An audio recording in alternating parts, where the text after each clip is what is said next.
You know that moment when someone asks you in German, "What do you do for fun?" and your mind just goes blank?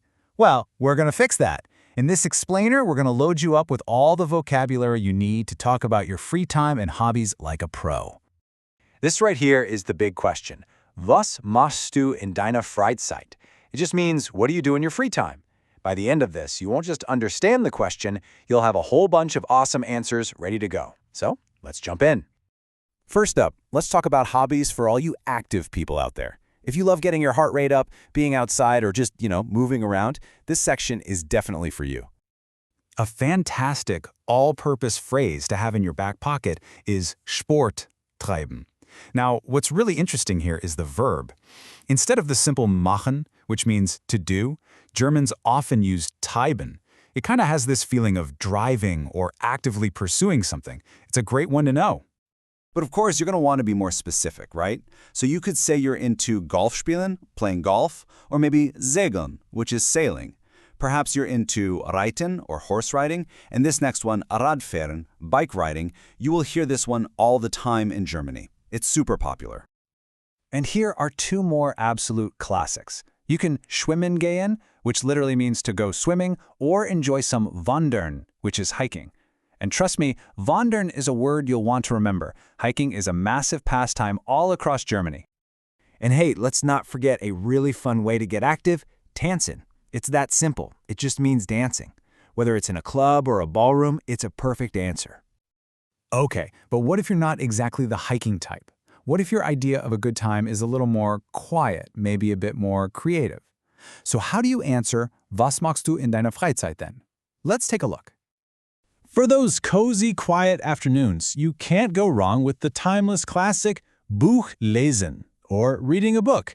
It's simple, it's clear, and it's a perfect way to describe a favorite hobby. Now for all you collectors out there, the key verb you need is sammeln. So you could collect Münzen, which are coins, or maybe Briefmarken, which are stamps. It's a great way to see how you can really tailor the vocabulary to your specific interest.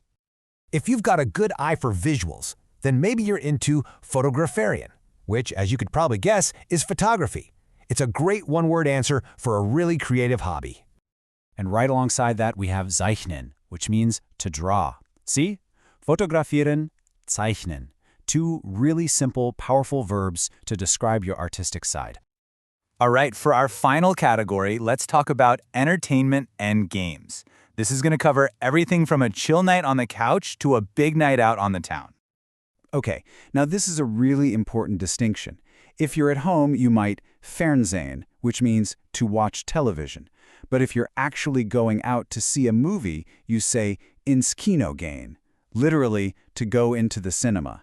It's so interesting how the language changes for two pretty similar activities. And here is a totally universal hobby that pretty much connects all of us. Musik hören, which is just listening to music. Simple, essential, and definitely something everyone can talk about. Hey, you notice the pattern here? Remember golf spielen from earlier? Well, that same verb, spielen, which means to play, is what you're going to use for all sorts of games, like Schachspielen for playing chess. So yeah, for most games and sports, spielen is the word you're looking for. Okay, wow. We have covered a lot of ground in a really short amount of time. We've looked at active hobbies, creative hobbies, and entertainment. So now, it's time to put it all together. So think of it this way. You now have a whole toolkit of words split into three main groups. You've got your active hobbies, like Radfahren, your creative ones, like zeichnen, and your entertainment stuff, like ins Kino gehen. Breaking it down into these categories should make it all much easier to remember. You're officially equipped. You have the words. So the next time someone asks what you like to do, you don't have to stumble or hesitate. You can actually share what you're passionate about with real confidence. We started with a question, and that's exactly how we're going to end. But this time, the answer isn't for me to give, it's for you. So, was machst du in deiner Freizeit? I bet you can answer that now.